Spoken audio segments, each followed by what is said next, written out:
Perkenalkan, nama saya Nifa Sabila dengan NIM 2010 1120 1490. Baiklah, saya akan membahas pertemuan 13, yaitu tentang kekuasaan dan politik dalam organisasi. Kekuasaan merupakan kemampuan mempengaruhi perilaku orang lain dan sebaliknya menolak pengaruh yang tidak diinginkan. Manusia yang dikenal sebagai Homo homini socius memiliki kebutuhan dan keinginan untuk berkumpul serta berinteraksi dengan sesamanya. Dalam tataran formal, aktivitas berkumpul dan berinteraksi ini dapat disebut dengan berorganisasi. Dalam organisasi, individu-individu yang unik berkumpul, berkolaborasi, dan berkoordinasi untuk mencapai tujuan tertentu. Keunikan individu yang beragam inilah yang kemudian memunculkan hal-hal penting di dalam organisasi seperti kekuasaan, politik, dan konflik.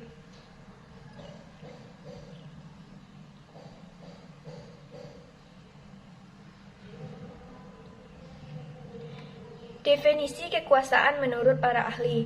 Kekuasaan adalah kapasitas. Definisi kekuasaan menurut para ahli. Kekuasaan adalah kapasitas seseorang, tim, atau organisasi untuk mempengaruhi yang lain. Kekuasaan tidak dimaksudkan untuk mengubah perilaku seseorang, melainkan potensi untuk mengubah seseorang. MC Sen and von Glow. Menurut para ahli selanjutnya, yaitu Gilbert W. Fairholm, mendefinisikan kekuasaan sebagai kemampuan individu untuk mencapai tujuannya saat berhubungan dengan orang lain. Bahkan ketika dihadapkan pada penolakan mereka, Fairholm lalu merinci sejumlah gagasan penting dalam penggunaan kekuasaan secara sistematik, dengan menekankan bahwa kapasitas personallah yang membuat pengguna kekuasaan bisa melakukan persaingan dengan orang lain.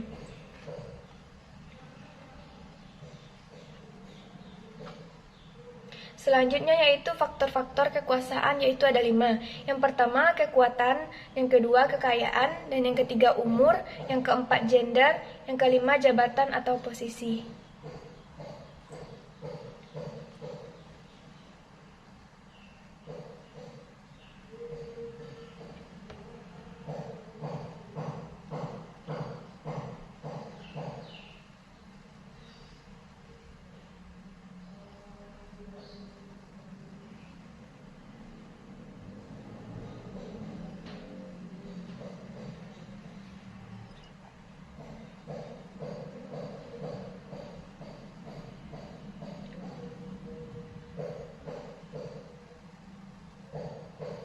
Selanjutnya yaitu sumber kekuasaan dalam organisasi.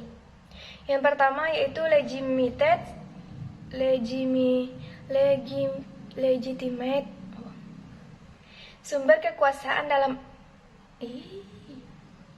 Selanjutnya, sumber kekuasaan dalam organisasi. Yang pertama, legitimate power, yaitu kesepakatan anggota organisasi bahwa individu dalam peran-peran tertentu dapat menentukan perilaku tertentu dari orang lain. Yang kedua, reward power, yaitu kekuasaan untuk mengontrol atau memberikan penghargaan kepada pihak lain. Dan yang ketiga yaitu coercive power, yaitu kekuasaan untuk memberi sanksi atau hukuman. Yang keempat yaitu expert power, kekuasaan yang berhubungan dengan kemampuan, keahlian, atau pengetahuan yang dimiliki oleh individu. Yang kelima, referent power, yaitu kekuasaan yang diasosiasikan dengan karisma seseorang.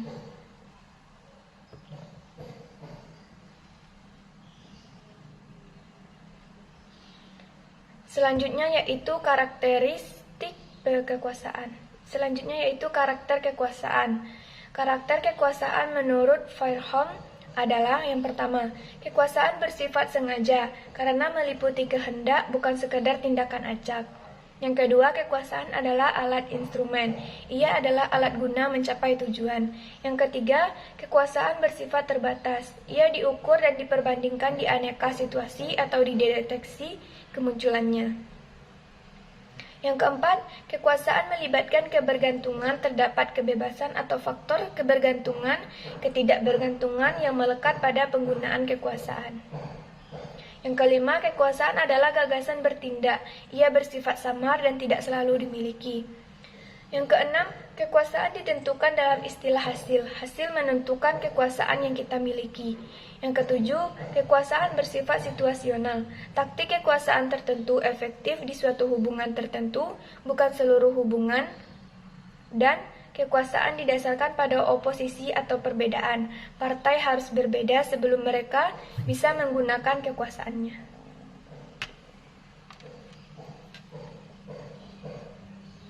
Panjang kali, Pak.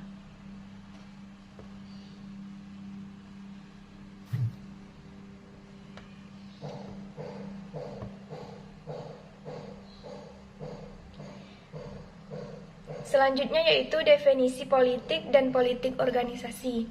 Politik tidak sama dengan kekuasaan dan pengaruh influence. Ketiganya adalah konsep berbeda dan berdiri sendiri. Power atau kekuasaan mengekspresikan kapasitas individu untuk secara sengaja menimbulkan dampak pada orang lain. Pengaruh influence adalah kemampuan membuat orang menuruti kehendak pemberi pengaruh. Politik mendasarkan diri pada kekuasaan, dan kekuasaan ini tidak terdistribusi secara merata di dalam organisasi. Politik adalah penggunaan power agar sesuatu tercapai. Ketidakmenentuan dan konflik adalah alamiah dan tidak terelakkan. Politik adalah mekanisme guna mencapai persetujuan. Politik melibatkan diskusi-diskusi informal yang memungkinkan orang mencapai kesepakatan dan membuat keputusan yang mungkin bisa menyelesaikan masalah ataupun tidak. Selain itu, politik dapat didefinisikan sebagai kegiatan di mana individu atau kelompok terlibat sedemikian rupa guna memperoleh dan menggunakan kekuasaan untuk mencapai kepentingannya sendiri.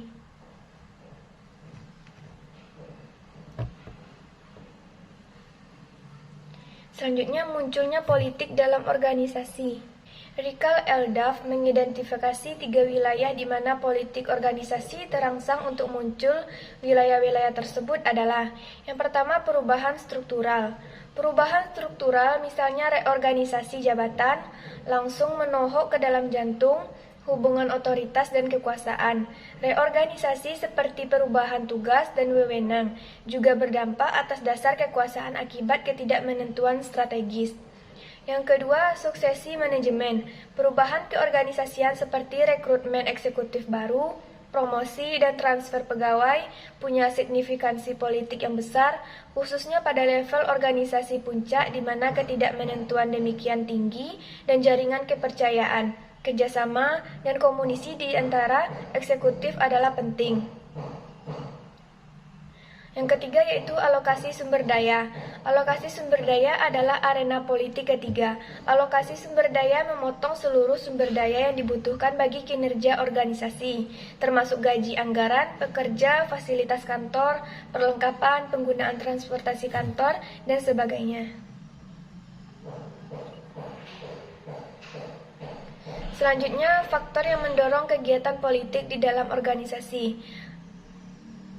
Wagner II and Hollenbeck mengidentifikasi sejumlah faktor yang mendorong kegiatan politik di dalam organisasi.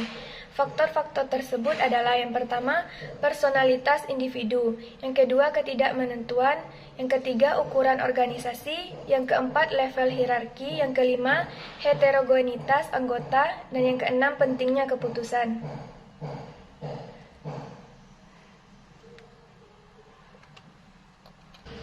Sekian yang dapat saya sampaikan, kurang lebihnya saya mohon maaf. Assalamualaikum warahmatullahi wabarakatuh.